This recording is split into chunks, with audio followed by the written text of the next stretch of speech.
Good morning. You listen to FloorDaily.net, and I'm Kemp Harr. This morning, my guest is Charlie Dilks, the Chief Product Officer at CCA Global. Charlie, how you doing? I'm well, thank you. Thanks for being here. We're in Phoenix, and we're at the first winter convention for this organization in 3 years. So that's kind of nice, isn't it? And it was here, believe it or not, January of 20, just before COVID hit was our last one, yeah. I mentioned your Chief Product Officer. When you start thinking about the numbers and the sheer magnitude of CCA, you're probably the most important buyer when it comes to the flooring business and independent retail. So I appreciate you spending time to talk to our listener and give us some information about what we're seeing out there in the product categories. Obviously, LVT has been the big story for the last 4 or 5 years. Is that slowing down a little bit, or what are you seeing there?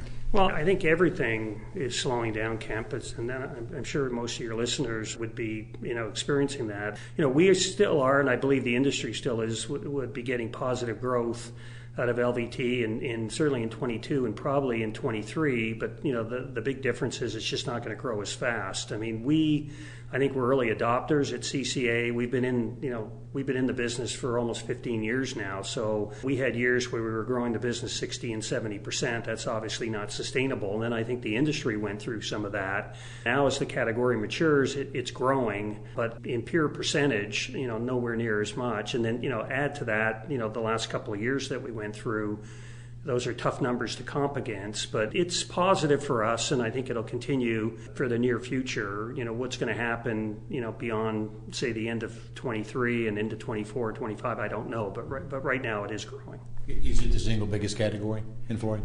It is for us now. I didn't think that I'd ever say that. If we don't include commercial carpet with residential carpet, it's the single biggest category of product that we sell, yeah. So another category which came out of Europe and took off and then almost died, especially when LVT kicked in, was laminate.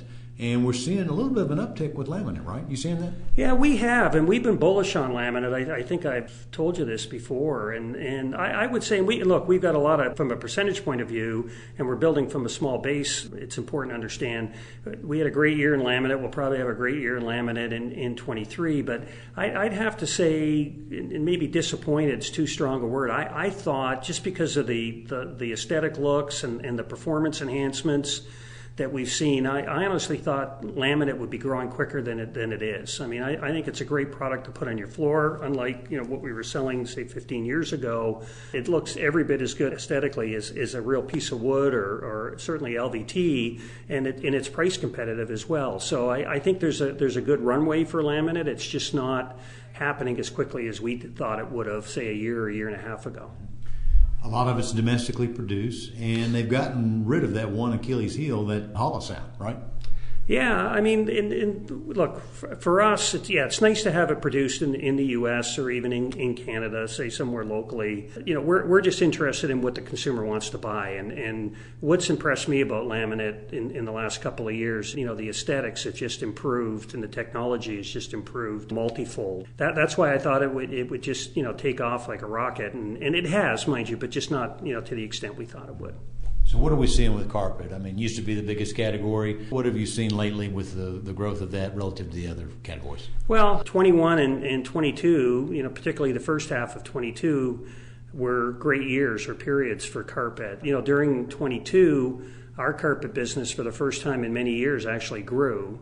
Not as quickly as some of the other categories. I wouldn't say it's back to where it is. It seems like, at least for us, I can't speak for everybody, that it's somewhat bottomed out. If we have a bad month, it's a bad month of say 3 or 4%, versus a bad month of 10%. If we have a good month, same thing. I've said this many times, maybe to you in the past. It's frustrating for me because carpet's never looked better. It's never performed better. It's never been, a better value than it is today. And I don't know whether, we're in some sort of evolution of categories and everything always sort of, comes back. But I'm bullish on carpet. Just I wish the consumer was as bullish as I was.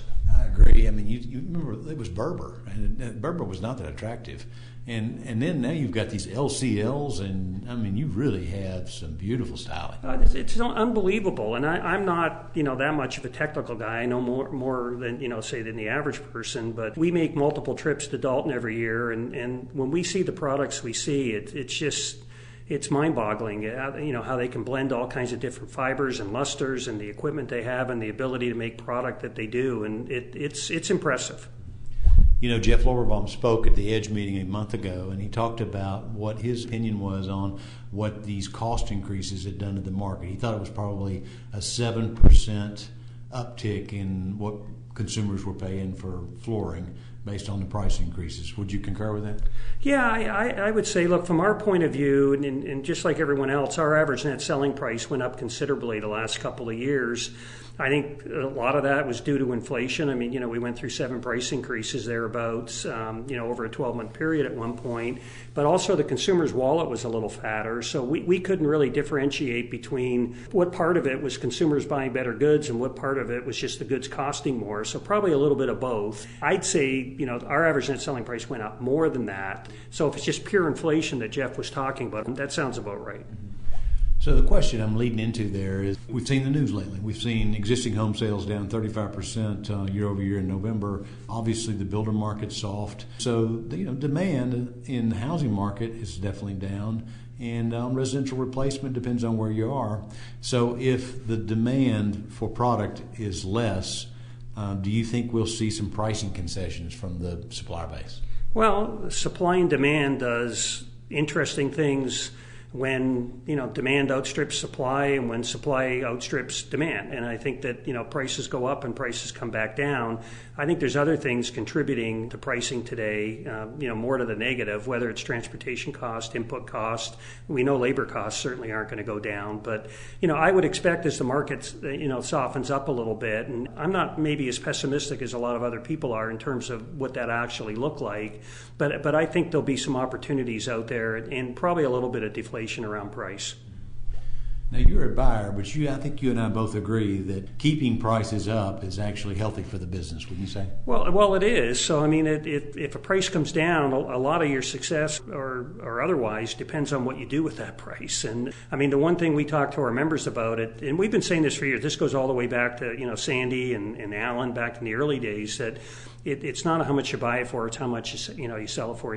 Saving a nickel on the buy side, versus what you can do on the sell side are two distinct, strategies for how you run your business. So we're always talking to our members about margin and where those margin opportunities are. So we're at this meeting, and I know the focus continues to be, because it's a massive program, this Retail 2.0 program.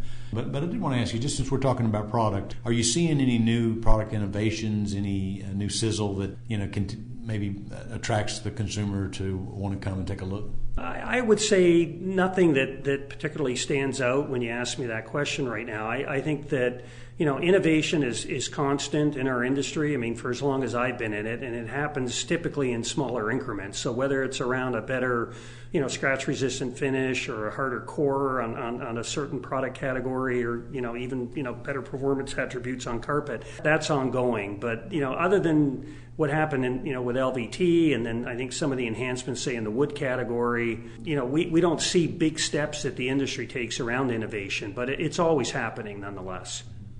All right, Charlie, it's good to see you, and thanks for spending time with our listeners. Again, been talking to Charlie Dilks, the Chief Product Officer at CCA Global, and you've been listening to Kemp Harr and FloorDaily.net.